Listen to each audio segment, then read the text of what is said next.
अगर कहीं इस काम का संग हो जाए तो हृदय अपवित्र हो जाता। अपवित्र हृदय में निर्णय करने की सामर्थ्य नहीं रह जाती। आप सच्ची माने, बिना किसी प्रयास के हंसते हुए इससे आप मुक्त हो जाएंगे।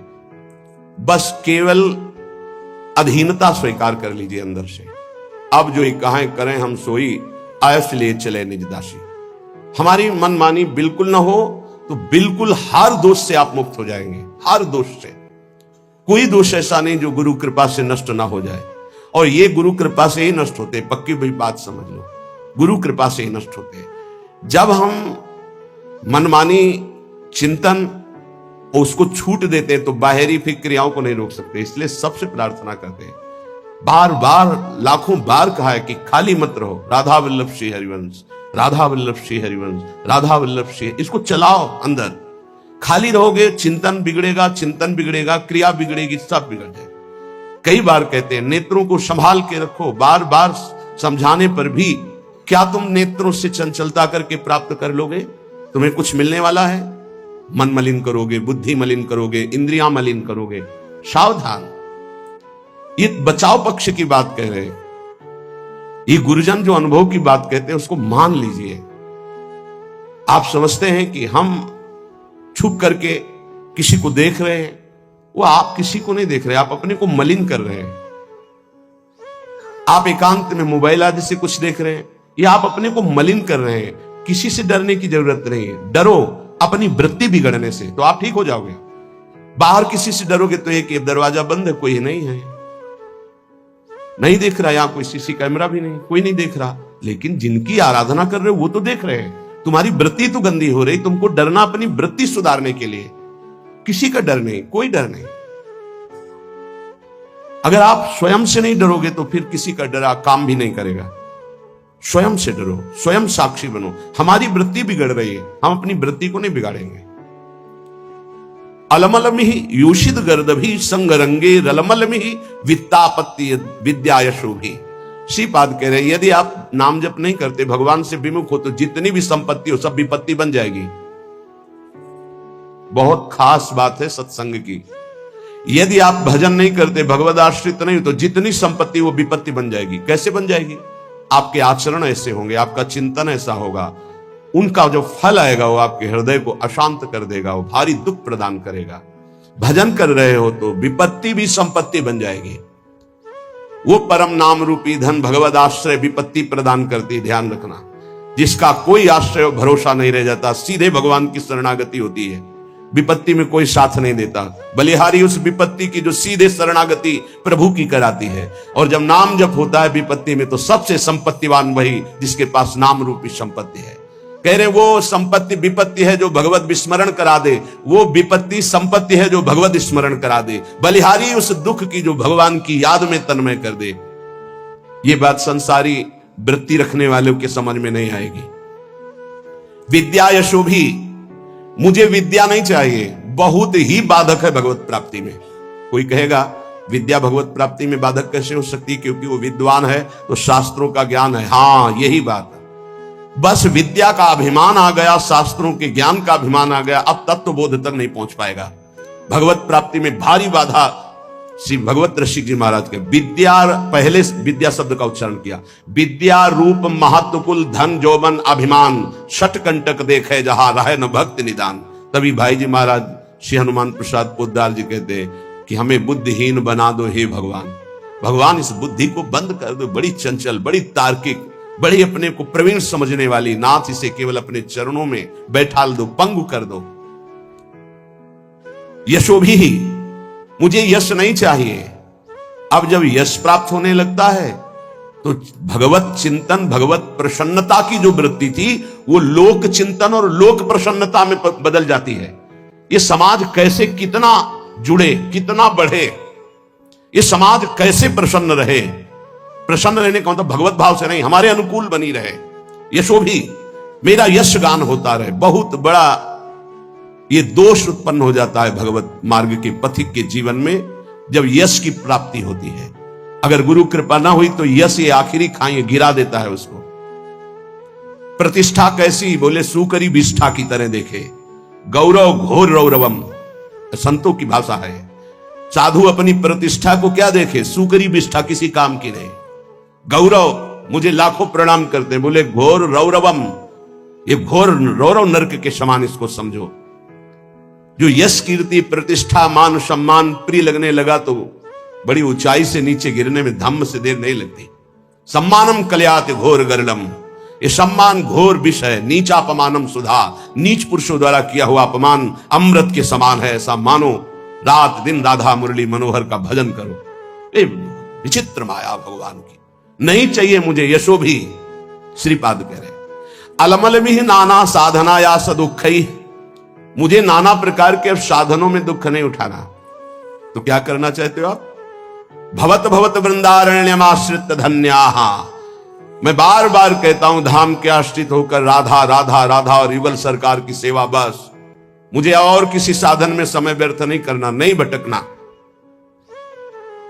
इदमपि भविता किम यत्र कुत्रापि वृंदा पदमपि मम यातम श्रोतवीथि मकस्मात्। अगर कोई ऐसा वृंदावन कान में पड़ गया, वो पाप रहित होने लगता है। ये महापुरुषों का अनुभव।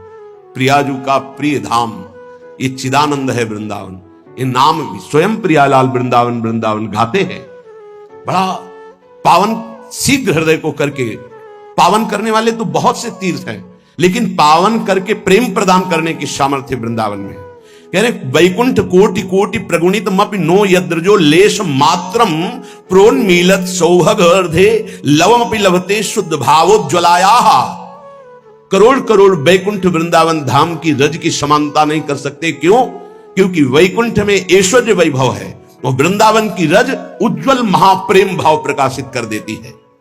कुर्वीरन भक्ति कोटि भगवती ना तथाप्यद्भुत प्रेम मूर्ते श्री राधाया भक्त किमपि न कलिताम नौमि वृंदाटवी। मानते हैं कि कई प्रकार की भक्ति होती है जिससे भगवान प्रसन्न होते हैं, लेकिन जहां श्री किशोरी जी के सामने हाथ जोड़कर लाल जो विनय करते हैं, उन किशोरी जी के चरणों का प्रेम किस भक्ति से प्राप्त होता है? तो बोले श्री वृंदावन रज की आराधना और रसिक संग से। तो बोले इसीलिए इदमपि भविता किम यत्र कुत्रापि वृंदा पदमपि मम यातम श्रोतवीथि मकस्मात्। मधुर मधुर राधा राधा राधा माधवानंग खेला वन मुपनय दंतर दास्यति प्रेम मूर्छाम। ये अद्भुत बात, अद्भुत बात। इसलिए बार बार अद्भुत कह रहे हैं कि गुरु कृपा से शास्त्रों का स्वाध्याय हुआ है और उनके बताए हुए साधनों पर चले हैं। एक दो साधन नहीं, बहुत से साधन हुए, क्योंकि क्रम बाई क्रम मार्ग रहा है। नैष्ठिक ब्रह्मचर्य, गायत्री अनुष्ठान, महावाक्य अनुष्ठान, संन्यास धर्म, क्रम बाई क्रम 20 वर्ष, फिर ये राधा राधा। ऐसे कोई अंधविश्वास या अंधश्रद्धा से नहीं बोल रहे। जो ज्ञान मार्ग का साधक होता है, बड़ा तार्किक बुद्धि होती है, वो ऐसे परास्त नहीं होता है। जब तक रसास्वादन नहीं होता तब तक वो स्वीकृति नहीं होती उस हृदय में जो ज्ञान प्रधान साधन रहा है। इदमपि भविता किम यत्र कुत्रापि वृंदा। ओहो, ये शब्द मेरे कान में पड़ा, वृंदावन वृंदावन वृंदावन। ये हृदय को महाप्रेम में बना देता है। क्यों? क्योंकि यहां मधुर मधुर राधा राधा राधा, यहां के पशु पक्षियों की आवाज भी राधा नाम युक्त होती है, हमारी श्रवणेंद्री पकड़ नहीं पाती। हरिवंश महाप्रभु हित सजनी स्वरूपा कह रहे राधा यशो मुखर मत खगावली के। यहां के जितने भ्रमर, कोकिला, कपोत आदि पक्षी हैं, ये जब गुंजार करते हैं तो अपनी भाषा में बोलते हैं राधा राधा राधा, प्रियाजू का यश। यहां की वायु राधा राधा लेकर के, यहां के पत्ते की खुड़कन में भी राधा शब्द कटाक्ष होता है। वृंदावन के वृक्ष को मरम न जाने को, यहां डाल डाल और पात पात पर श्री राधे राधे हुए।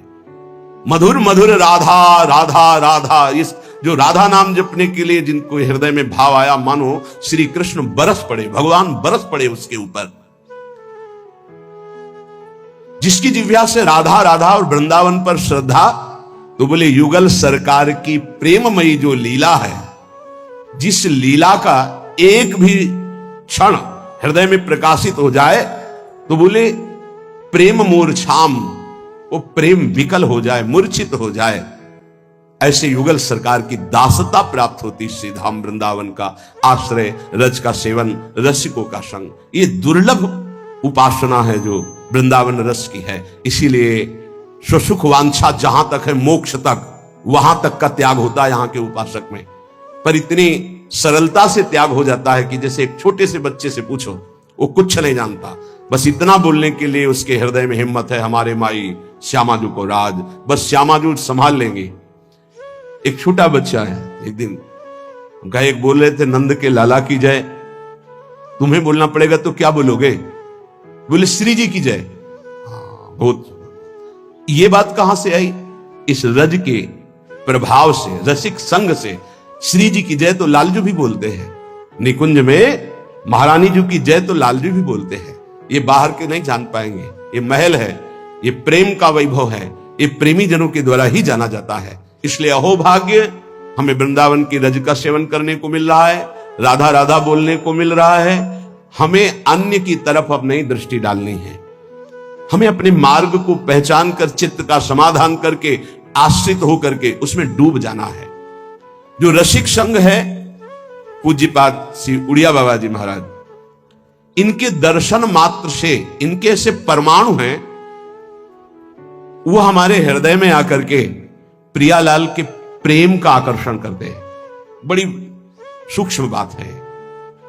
भजन से जैसा भजन किया जाता है वैसे परमाणु बनते हैं। अगर आपको याद हो तो एक बार बताया था कि श्रीपाद जो कालीदय में श्रीधर बाबा रहते थे, उनके जब चरण सेवा में जाते थे, जहां हम मस्तक रख के प्रणाम करते तो हृदय से निकलता निताई गौर हरि गौर। गुरुदेव भगवान से बताया था, विवश होके निकलता। क्यों? क्योंकि बाबा सिद्ध पुरुष थे इस बात के।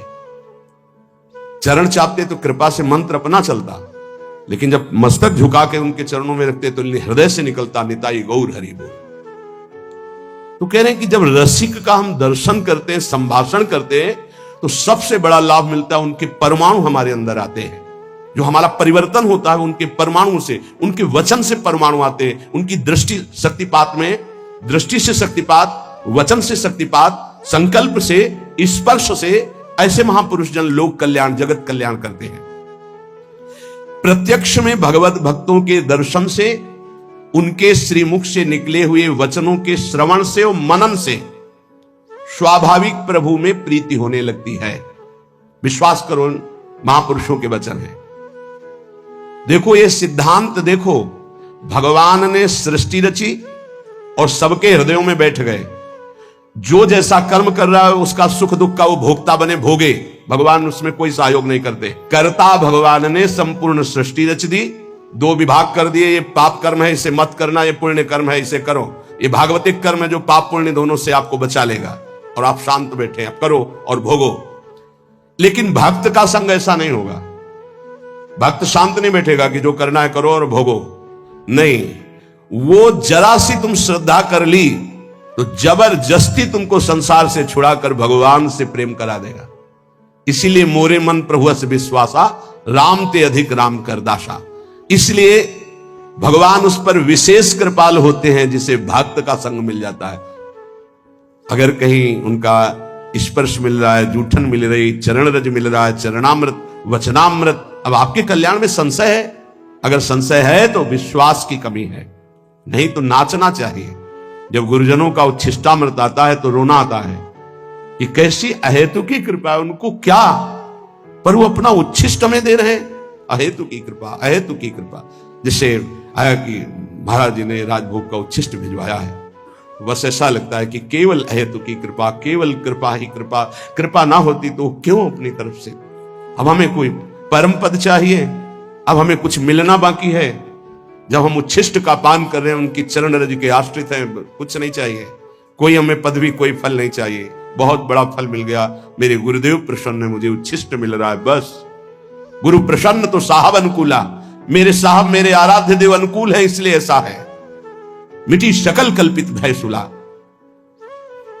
अनुरागी भक्त के आगे भगवान दीन होकर रहते हैं। जो चतुराशी जी के प्रथम पद की दूसरी पंक्ति, भावे मोहि जोई सोई सोई करें प्यारे, ये अनुरागी भक्त की स्थिति होती है। भावे मोहि जोई सोई सोई करें प्यारे, ये शरणागत भक्त की स्थिति होती है। जोई जोई प्यारो करे सोई मोहि भावे, और ये शरणागति सिद्ध अनुरागी महापुरुष की स्थिति होती है। भावे मोहि जोई सोई सोई करें प्यारे। पूज्य बाबा कह रहे अनुरागी भक्त के आगे भगवान दीन होकर रहते हैं। जिनकी भगवान में दृढ़ आसक्ति है उसी को अनुरागी भक्त कहते हैं, और ऐसे अनुरागी भक्त का इशारा भगवान देखते हैं। वो भगवान का इशारा देखता है। जैसे कोई आया, वो अंदर इशारा हुआ तो समझ में आ गया भगवान ने इसे पास कर दिया है कि अब ये संसार से मुक्त हो। और जब देखा कि भगवान के प्रति थोड़ी भी उदासीनता आ रही है तो वो भगवान की तरफ देख के कहते हैं, तो भगवान उनके इशारों को देखकर हृदय का परिवर्तन कर देते हैं। पक्का ये अनुभव की बात कह रहे हैं। आराध्य देव गुरुदेव के इशारे को देखकर हृदय का परिवर्तन कर देते हैं। इस यह गुण साधन ते नहीं हुई, तुम्हारी कृपा पाओ कोई कोई। कैसे तुम्हें बताएं भक्त के सामने भगवान नाचते हैं। जैसे गीता जी में कहा, यंत्रारूढ़ानि मम माया, मैं अपनी माया के प्रभाव को देख रहा हूं, सबको कठपुतली की तरह नचा रही है। उमादार जोशित की नाई सबई नचावत राम गोसाई। और प्रेमी भक्त के सामने ये कठपुतली की तरह नाचते हैं। इतना अंतर है भक्त और जगत में। भगत और जगत में इतना अंतर है कि जगत उमादार जोशित की नाई, कठपुतली की तरह सबई नचावत राम गोसाई, और यहां ताई अहीर की छोहरियां छछिया भर छाछ में नाच नचावे लाला। पहले नाच के दिखा फिर तुझे। ये प्रेमी भक्तों की मैं, भक्तों के इशारे पर नाचते हैं श्री भगवान। इसीलिए भक्त महिमा है। मोते अधिक संत कर लेखा, जाने संत अनंत समाना। एक क्षण के लिए कभी प्रभु अपने भक्त से दूर नहीं होते। अगर आप हम पास बैठे हैं और आपका नाम नहीं चल रहा, मंत्र नहीं चल रहा, या तो इधर नहीं है और या फिर उधर कनेक्शन नहीं है। बोर्ड है, तार बढ़िया है, बल्ब भी सही है, कनेक्शन भी लगाए हो, लेकिन थोड़ा आधा चावल अंतर है, तो आप बटन को ऑन ऑफ करते रहिए, उसमें लाइट नहीं जले। बस वो जो आधा चावल का अंतर है उसको और जोड़ दीजिए, फिर ऑन कीजिए, जल जाएगी। ऐसे ही पास हो, थोड़ा भी अपनापन कहीं है, कहीं भी त्रिभुवन में है, तो ऑन नहीं होगी। नहीं तो यहां जो चल रहा है वही तुम्हारे अंदर चलना चाहिए। समर्पण शरणागति का मतलब है जहां शरणागत हम हुए उनके जो चल रहा है वही चलना चाहिए। वो नहीं चल रहा तो कनेक्शन ठीक नहीं है आपका। अगर कनेक्शन सही है तो फिर वहां चल नहीं रहा, इसलिए नहीं चल रहा। नहीं तो एक बार सदगुरुदेव भगवान के से भजन की याचना कि जैसा भजन होना चाहिए जो देखते हैं महापुरुषों में वो नहीं है। उनका गुरु रूपी बट वृक्ष की छाया में रहकर भी धूप का क्लेश, महापुरुषों के वचनों का भाव समझना। गुरु रूपी बट वृक्ष की छाया में रहते हुए भी धूप का क्लेश, क्या शरणागति में कमजोरी है क्या? एक गुरु का सानिध्य, और ऐसी बात, गुरु परब्रह्म साक्षात हमारी लाडली स्वरूपा हमारे सामने है। उनकी परिचर्या में अभी कोई भजन की, और अरे वो साक्षात भजन का फल हमारे सामने, हम समझ नहीं पाते ना। भक्त की अहमता ममता पूर्ण प्रेमी रसिक गुरुदेव के चरणों में समर्पित हो जाती है। इसी से उसको कोई परवाह नहीं होती, क्योंकि अहमता गई तो परम पद का अधिकारी हुआ, ममता गई गुरुदेव के चरणों में तो प्रेम प्राप्त हो गया। दोनों बातें ध्यान दीजिए, और ये दोनों सब बचा के रखते हैं अपनी अहमता और ममता शुद्ध स्वरूप से। जब ये वस्त्र गुरुदेव को दे दिया, वो सर पे बांधे, वो कमर में पहने और चरणों के नीचे रखे, प्रश्न कैसे हो सकता है कि हमारे वस्त्र का आपने ऐसा कैसे प्रयोग कर लिया, चरण में कैसे रख लिया? इसका मतलब आपने केवल देने का नाटक किया, अहम तो पूरा आपके पास है। क्योंकि अब मेरा शब्द तो केवल गुरुदेव में गया, मेरे गुरुदेव बस। तन वांग मनोभी रमलई सोहम तो विवासिता, मेरा शरीर, शरीर की समस्त क्रियाएं, मन, मन का संकल्प, बुद्धि, अहम, ये गुरुदेव का है। मैं कैसे प्रश्न कर सकता हूं? अब मेरे अंदर प्रश्न की कोई धरा ही नहीं रह गई। यंत्रवत जैसे चाहे वैसे चलावे, परम पद मिला हुआ है, जो बड़ी बड़ी साधनाओं से नहीं मिलता, वो समर्पण से प्राप्त होता है। अहमता ममता, जैसे किसी ने ये प्रश्न किया कि जब हम आश्रय की चर्चा सुनते हैं तो हमारा साधन पथ में प्रमाद हो जाता है। क्यों? इसलिए कि आश्रित नहीं हो, तुम्हारी अहमता ममता समर्पित नहीं है, इसलिए अहमता ममता समर्पित हो जाए। उसका परिचय है नारद जी की भक्ति सूत्र में, आश्रय का परिचय है। तदर्पिता अखिलाचारिता तद स्मरणेन परम व्याकुलतेति। समस्त आचरण शरीर ये समर्पित, एक क्षण के लिए भी विस्मरण होने पर परम व्याकुलता, ये आश्रित का लक्षण है। अभी समझ ही नहीं पाए कितना बड़ा आश्रय, आश्रय का स्वरूप। भक्त के सामने ध्यान दीजिए, बहुत महिमामयी बातें अनुभवी हृदय से निकली हुई है। भक्त के सामने विषय भोग का आकर्षण तभी आता है जब भगवद आश्रय नहीं होता, शरीर आश्रय होता है। अहमता ममता हमारे पास है, हमने समर्पित नहीं किया इष्ट और गुरुदेव को, तभी विषय आकर्षण आता है, तभी विषय आता है। विषय जिसके सामने आता है तो भगवदाकार वृत्ति नहीं आती है। भगवदाकार वृत्ति अहमता ममता समर्पित करने वाले की, अहमता ममता, कितनी जोर की ममता का समर्पण भक्तों के हृदय में होता है। भगवान ऐसी कलयुग में अगर परीक्षा ले तो कोई देने के लिए तैयार ही नहीं, लाखों में कोई नहीं तैयार हो पाएगा। बोले हमारा सिंह भूखा है, मूरध्वज जी की कथा। हाँ प्रभु, आपको समर्पित तन मन प्राण, अभी आरा चला क्या मतलब, गजब की भक्ति, गजब का समर्पण। अहमता ममता समर्पित है। दीवाल में चुने जा रहे हैं गुरु गोविंद सिंह के दोनों लाडले, 9 किशोर अवस्था है, अब मान जाओ, धर्म का त्याग कर दो, हमारे धर्म को स्वीकार नहीं। पूरा उनको दीवाल में चुन दिया गया, ना पिता के हृदय में क्षोभ, ना पुत्रों के हृदय में क्षोभ। यह है अहमता ममता का समर्पण। जरा देखो हम भक्ति का कैसा समर्पण होना चाहिए, कैसा समर्पण किए, तो एक तरह से उपहास कर रहे हैं। अहमता ममता को हम बचाए हुए हैं और परिवर्तन चाहते हैं तो कनेक्शन ही नहीं है। अहमता ममता का कनेक्शन ही नहीं है तो तुम्हारा परिवर्तन कहां से हो जाएगा। प्रभु को अपने सामने देखने की सामर्थ्य उसी में होती है जो भगवदाकार वृत्ति होती है। जिसकी भगवदाकार वृत्ति किसकी होती है? जो अहमता ममता समर्पित कर देता है। निरंतर भगवदाकार वृत्ति रहने के कारण वो जिधर देखता है भगवान दिखाई देते हैं। यहां निरंतर विषयाकार वृत्ति होने के कारण भगवान में भी विषय दिखाई देता है। भगवान ही तो सब बने। अगर हमारी अहमता ममता समर्पित हो जाए तो इन 6 अपराधों से बच जाए जो भक्तों के प्रति होते हैं। भक्त के ये 6 अपराध तुम्हारी भक्ति को ढक देंगे। पहला, किसी भी महात्मा के वास निरूपण पर जो हम निंदा करने लगते हैं, हमारी सामर्थ्य नहीं कि हम क्या जाने वो कैसे रह रहे हैं। महाप्रभु चैतन्य देव एक दिन कीर्तन में बहुत उल्लसित होकर उन महापुरुष का नाम ले रहे थे, बार बार नाम उच्चारण कर रहे थे। हमें नाम विस्मरण है।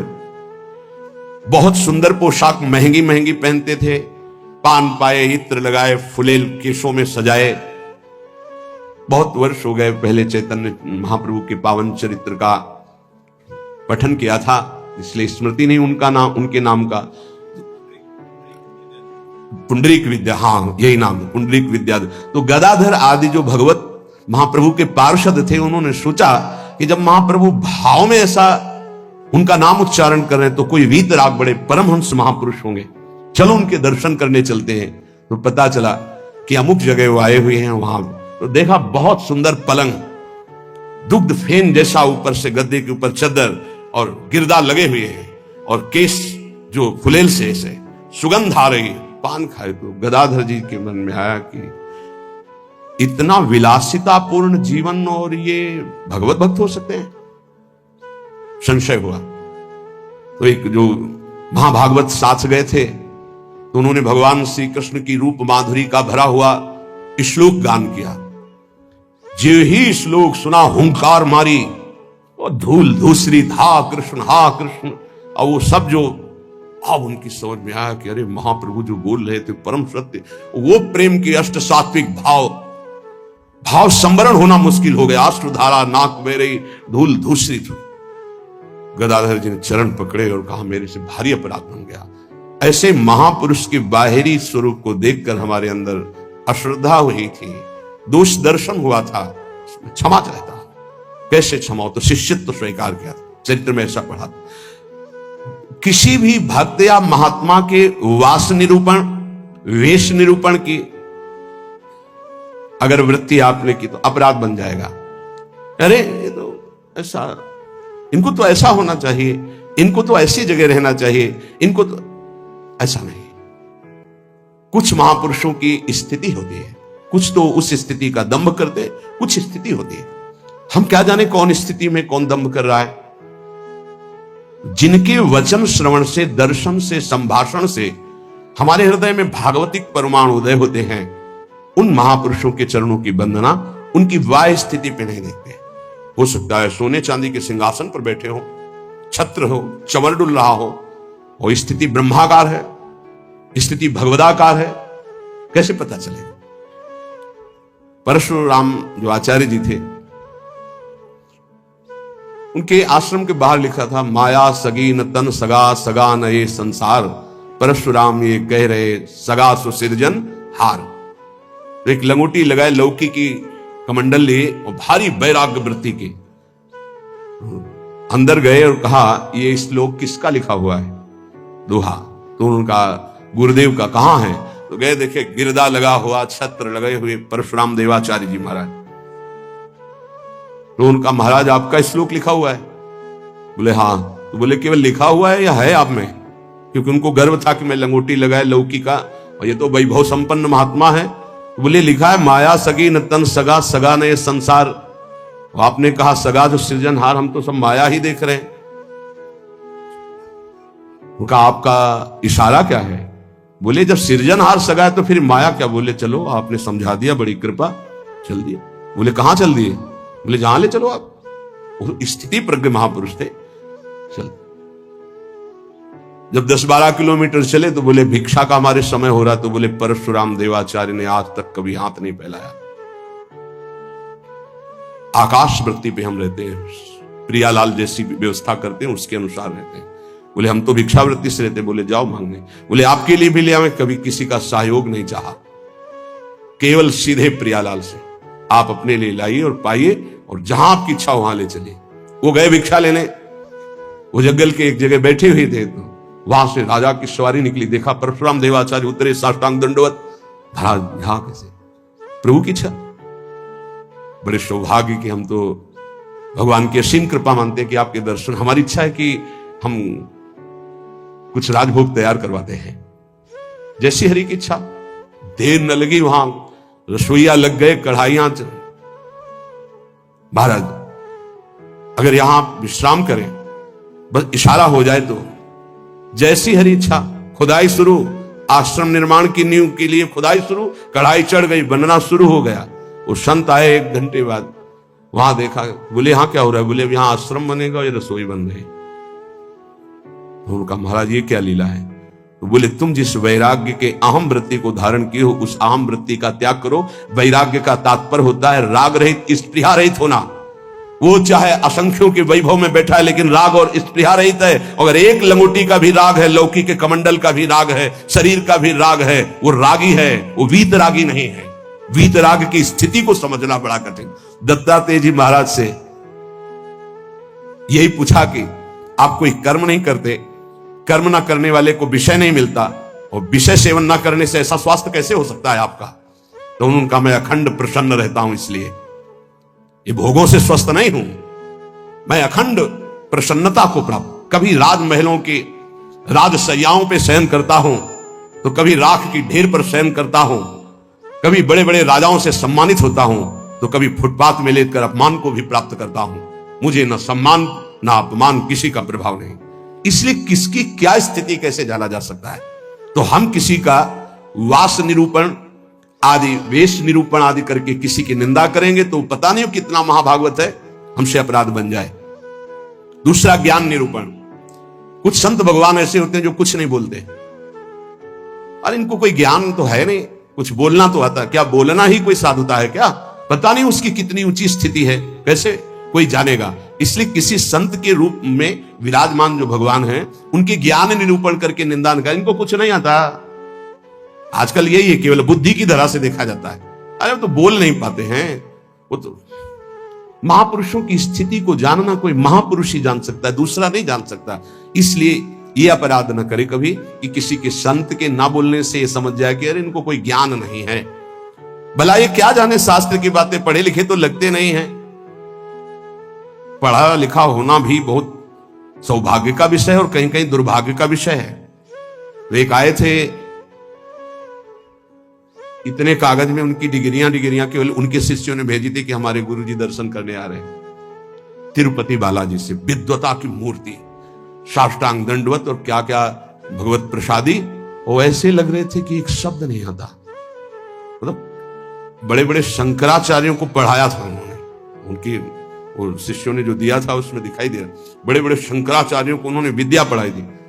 विद्या विनयम ददाति, वो देखने को मिला कि विद्वान में कैसी दैन्यता होती है। कबीरदास जी के पास एक विद्वान दिग्विजयी भेजा गया शास्त्रार्थ के, तो उनका भैया हमको कोई शास्त्रार्थ नहीं करना। तो बोले काशी के विद्वानों ने कहा यदि आप हार लिख दिए पूरी काशी हार गई। बोले ऐसी बात, तो पढ़ के समझे हो कि समझ के पढ़े हो? पोथी पलटा दे रहे, सरस्वती काम नहीं करी, पढ़ के समझे हो कि समझ के पढ़े हो? आखिरी बात शिष्य बन गए थे, बहुत बड़े भगवत अनुरागी बने। तो किसी भी संत के प्रति यह भाव नहीं कि पढ़े लिखे नहीं है, बोल नहीं पाते, तो इनको कोई ज्ञान नहीं है। तीसरा, किसी संत की जाति निरूपण कर देना बहुत बड़ा अपराध है। देखो ये जो जाति पाति है ना, ये धर्म का पालन करके भगवत प्राप्ति के लिए थोड़े समय तक के लिए सहयोगी। नहीं, हम आपको बताएं, एक ही कपड़ा है और एक ही पहनने वाला है, बस इतनी खास बात समझ। कपड़ा सबका पांच भौतिक, पहनने वाले सब अविनाशी भगवान के अंश, कोई अंतर नहीं है। बस अंतर बनाया गया है इस अंतर को मिटाने के लिए कि हम साधन पद्धति से अपने अपने धर्म का पालन करते हुए परम धर्म भगवान को प्राप्त। लेकिन जो परम धर्म में स्थित है, भागवत धर्म में, उनकी जाति निरूपण नहीं करना चाहिए कि ये तो सुना है कि अमुक जाति के संत हैं, बड़ा अपराध होता है, बड़ा अपराध। ऐसा कभी नहीं करना चाहिए। चरण रज लेके माथे पे लगा, अहो बत्सो पचतो गरियान यज्ञ वर्तते नाम तुभ्यम। देखो राजसूय यज्ञ में पूर्णता स्वपच वाल्मीकि की पूजा करवाकर श्री भगवान ने इसीलिए करवाई। सब बड़े बड़े महापुरुष आए थे, लेकिन दैन्यता की मूर्ति भगवत भाव में निरंतर डूबे हुए स्वपच वाल्मीकि जी की आराधना करवाई कि पूर्णता उन्हीं से हुई। जो दैन्य है वो महाभागवत किसी जाति पक्ष से नहीं देखा जा सकता कि अरे ये तो ऐसा जो देखेगा तो उसके सुकृत नष्ट हो जाएंगे। पूज्य बाबा। चौथा, वृत्ति निरूपण। ये तो पढ़े ही रहते, हमने कभी इनको माला लिए तो देखा नहीं और कुछ भजन ध्यान तो करते नहीं है, इसलिए तो केवल हमें लगता है कि बस खाते पीते हैं इसी में, और कोई भजन। ये हमने संतों को देखा। एक संत भगवान 8 बजे सुबह उठते थे गंगा नहाने के लिए, 8 बजे सुबह। पर वो एकांत में, तो लगता 8 बजे सुबह गंगा स्नान करते हैं, प्रायः 3 बजे स्नान हो। तो एक दिन जिसमें वो शयन करते थे उसमें गए, काफी बड़ा था, एकांत में आसन की। आज इनकी वृत्ति देखेंगे क्या है। बहुत ही गंभीर मुद्रा में रहते थे, पर प्रायः पूरे आश्रम में था कि ये प्रमादी हैं, ये सोते रहते हैं। 11 बजे तक उनको जगते पाए हम, जहां सब लेटे उनको उठ के बैठ, वो लेट गए थे, उठ के बैठ गए। 3 बजे तक बिल्कुल एक आसन पर, 3 बजे फिर लेट गए, 8 बजे सुबह। संतों को जानना बड़ा कठिन है, उनकी क्या दिनचर्या है, वो कैसे भाव में रहते हैं। केवल बाहरी व्यवहार देख करके उनकी निंदा कर देने से सुकृत नष्ट हो जाएंगे, भक्ति ढक जाएगी। स्वरूप निरूपण। ये महात्मा में तेज तो है नहीं चेहरे में, ये तो ऐसे ही मालूम देते हैं कोई साधु तो नहीं, क्योंकि चेहरा नहीं बता रहा है। नहीं, ऐसा नहीं है। अगर महात्मा की पहचान करनी तो तुम्हें महात्मा होना पड़ेगा। महात्मा बनकर ही महात्मा को पहचाना जा सकता है, दूसरा नहीं पहचाना जा सकता। बाहर से किसी के रूप को देखकर थोड़ी तुम जान सकते हो कि रूप तो आप गौर से देखिएगा, किसी किसी की मांस भक्षण करने वाले का भी चमकता रहता है। मलाई रबड़ी खाने से भी रूप चमकने लगता है, थोड़ा सा संयम रखे तो उससे भी चमकने लगता है। अब वो महात्मा किस कोटि का भजन कर रहे हैं, कोई रूप से थोड़ी महात्मा का लेना देना होता है।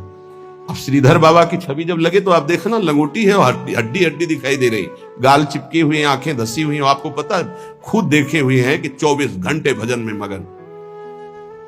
तो किसी महात्मा के रूप को देख करके ऐसा कोई रूप निरूपण करेगा तो उससे अपराध लग जाएगा। और प्रायः ध्यान नहीं दिया जाता ऐसा।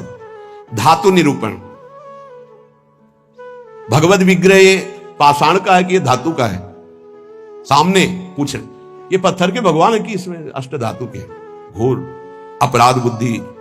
भगवत विग्रह सामने नहीं, भगवत विग्रह साक्षात अर्चावतार भगवान है, भाव उसमें। ये नहीं कि सामने जाके पूछे संगमरमर के बनी हुई कौन सी धातु के बनी हुई भगवान है, ये अपराध।